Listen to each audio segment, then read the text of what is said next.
Welcome to जिज्ञासा coaching centre हो। और आज मैं क्लास 10 का एक ऐसा टॉपिक लेकर आया हूं जो आपके 10th बोर्ड एग्जाम में इस टॉपिक से बहुत ही ज्यादा ऑब्जेक्टिव क्वेश्चन पूछा जाता है। उसका नाम है, उस टॉपिक का नाम है उत्तल दर्पण। उस टॉपिक का नाम है उत्तल दर्पण, बोले तो कन्वेक्स मिरर। तो फर्स्ट ऑफ ऑल मैं बताता हूं कि उत्तल दर्पण पहले क्या होता है, उसके बाद बात करेंगे कि उत्तल दर्पण में वस्तु को विभिन्न स्थान पर रखने पर उसका प्रतिबिंब विभिन्न स्थानों पर बनता है। तो फर्स्ट ऑफ ऑल बात कर लेते हैं कि उत्तल दर्पण पहले पहचानेंगे क्या, कैसे उत्तल दर्पण होता क्या है। उसके बाद देखेंगे कि उत्तल दर्पण में जब वस्तु को किस स्थिति में कहां पर रखते हैं तो उसका प्रतिबिंब कहां पर बनता है। चलिए फर्स्ट ऑफ ऑल समझते हैं कि उत्तल दर्पण होता क्या है। तो देखिए मैं आपको समझाता हूं कि आज उत्तल दर्पण होता क्या है। ये गोलीय दर्पण का पार्ट होता है।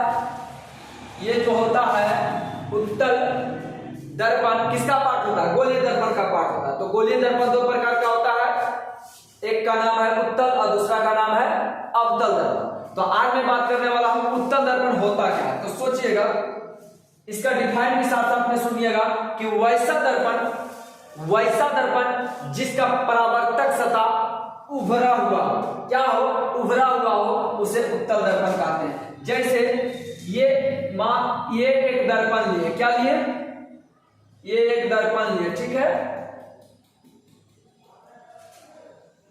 ये एक दर्पण है। तो इसका परावर्तक सतह क्या है, देखिए तो परावर्तक सतह उभरा हुआ है। क्या है, उभरा हुआ है। क्या है, उभरा हुआ है। तो वैसा दर्पण जिसका परावर्तक सतह, ये पार्ट आपको जो दिख रहा है ये आपका परावर्तक सतह है। तो इसका परावर्तक सतह क्या है, उभरा हुआ है, उसे हम कौन दर्पण कहेंगे, उत्तल दर्पण कहेंगे। कौन दर्पण कहेंगे, उत्तल दर्पण कहते हैं। तो इस दर्पण को उत्तल दर्पण कहते हैं। अब बात रही कि उत्तल दर्पण में वस्तु को विभिन्न स्थानों पर रखने पर उसका प्रतिबिंब भिन्न भिन्न बनता है। तो उत्तल दर्पण में प्रतिबिंब बनने का, उत्तल दर्पण में प्रतिबिंब बनने का दो केस बनता है। एक वस्तु को अनंत पर रखेंगे और दूसरा का क्या, अनंत और किसके बीच, अनंत और ध्रुव के बीच रखेंगे। अनंत और ध्रुव के बीच रखेंगे, दो ही केस बनता है उत्तल दर्पण। लेकिन इसको डायरेक्ट एग्जाम में हिट करेगा कि उत्तल दर्पण द्वारा बना प्रतिबिंब होता है वास्तविक, काल्पनिक, काल्पनिक सीधा, वास्तविक सीधा, वास्तविक उल्टा, इस प्रकार से आएगा। तो इसमें उत्तल दर्पण में हमेशा काल्पनिक प्रतिबिंब बनता है।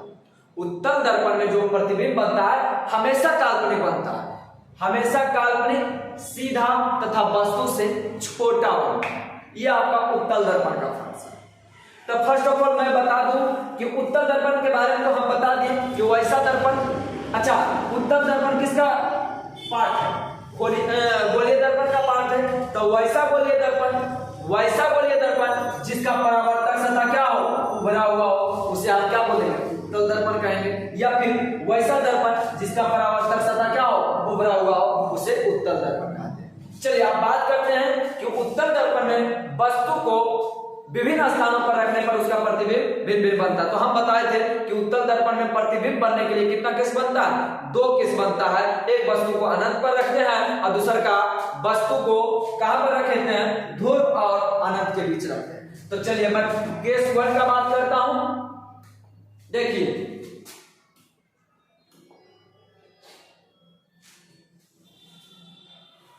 आप इस चीज को ध्यान दीजिएगा। देखिए यही है उत्तल दर्पण का पहला केस। ये जो केस 1 है, ये क्या है, केस 1 है। पहला केस करेंगे तो देखेंगे कि कौन सा जेल में जाएगा। पहला केस करेंगे किसमें, उत्तल दर्पण में। उत्तल दर्पण में पहला केस करेंगे तो देखते हैं कि कहां पर जाकर के वो बंद होती है, कहां पर जाकर के उसका कमरा बनता है, मतलब उसका कहां पर जाकर के प्रतिबिंब। तो केस 1 में क्या बोलेंगे, केस 1 में बोलेंगे जब उत्तल दर्पण में वस्तु को अनंत पर रखा जाता है। ये कहां से आ रहा है, अनंत पर से। देखिए इसका नाम है अनंत। क्या नाम है, अनंत। तो जब उत्तल दर्पण में वस्तु को अनंत पर रखा जाता है, ये देखिए वस्तु को अनंत पर रखा जाता है तो उसका प्रतिबिंब दर्पण के आगे या दर्पण के पीछे। तो इसका जो दर्पण का पीछे वाला पार्ट ये हो जाता है, ये पीछे वाला पार्ट हो जाता है। क्या हो जाता है, दर्पण का पीछे वाला पार्ट हो जाता है। तो यहां बोलेंगे केस 1 में कि जब उत्तल दर्पण में वस्तु को अनंत पर रखा जाता है तो उसका प्रतिबिंब दर्पण के पीछे कहां पर, फोकस पर वास्तविक की काल्पनिक, फोकस पर काल्पनिक सीधा तथा वस्तु से बहुत छोटा बनता है। देखिए ये वस्तु आ रही है, अनंत पर से प्रकाश आ रही है, दर्पण से टकराने के बाद क्या हुआ, लौट गया, लेकिन इसका प्रतीक क्या हो रहा है, डॉट लाइन देखिए तो फोकस, फिर आया देखिए अनंत पर से आ रही प्रकाश की किरण, दर्पण से टकराने के बाद क्या हुआ, लौट गया, क्या हुआ, लौट गया, और जाकर के प्रतीत हुआ कहां पर, फोकस पर। लग रहा है कि फोकस पर ही इसका इमेज बन रहा है, तो ये लग रहा है वर्णिक कल्पना किया जा रहा है, क्या किया जा रहा है, कल्पना किया जा रहा है, तो इसका प्रतिबिंब कैसा होगा, काल्पनिक होगा, काल्पनिक होगा, और क्या होगा, काल्पनिक सीधा, क्योंकि फोकस प्रधान अक्ष पर है, प्रधान अक्ष पर सीधा, और ऊपर भी रहेगा तो सीधा, प्रधान अक्ष से नीचे रहेगा तो उल्टा, तो काल्पनिक सीधा तथा वस्तु देखिए तो कितना बड़ा है, बहुत बड़ा है, लेकिन प्रतिबिंब कितनी को बना, बहुत छोटा, तो काल्पनिक सीधा तथा वस्तु से बहुत छोटा बनता है। आई बात समझ में। पहला केस में क्या बोलेंगे, जब उत्तल दर्पण में वस्तु को अनंत पर रखा जाता है तो उसका प्रतिबिंब दर्पण के पीछे, ये दर्पण का क्या है, आगे है, ये दर्पण का क्या है, आगे है, लेकिन प्रतिबिंब कहां बन रहा है, दर्पण के पीछे बन रहा है, प्रतिबिंब दर्पण के पीछे, काल्पनिक सीधा दर्पण के पीछे कहां पर, फोकस पर, काल्पनिक सीधा तथा वस्तु से बहुत छोटा बनता है।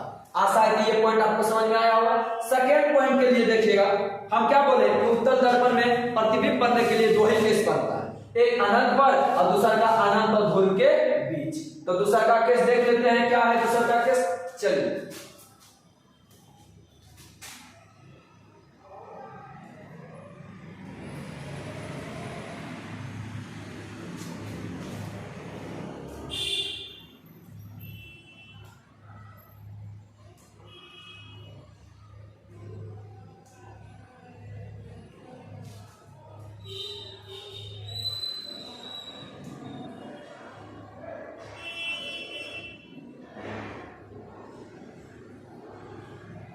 देखिए यही आपका दूसरा का केस है। ध्यान से देखिए इस फिगर को,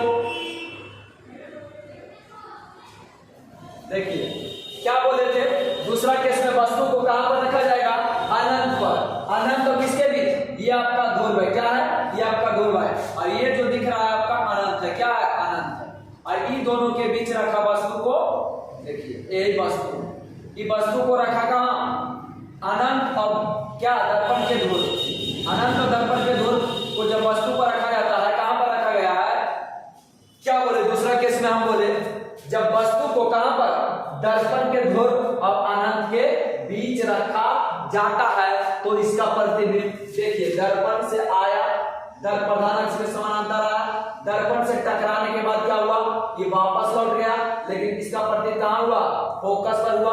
अब है जो कि दर्पण का जो फोकस है सीधा हम सेंटर से मिलाएंगे, तो दर्पण के सेंटर से देखिए मिलाते हैं, दर्पण के सेंटर से मिलाते हैं, और जहां पर प्रतिच्छेद करती है वहां पर जाकर के प्रतिच्छेद करती है, उसका प्रतिबिंब यहीं पर बनता है। तो वस्तु ए बी है और प्रतिबिंब ए डैश बी डैश बना, ए डैश बी डैश बना, ए डैश बी डैश बना। तो इसमें क्या बोलेंगे, सेकेंड केस में ये आपका केस 2 है, क्या है, केस 2।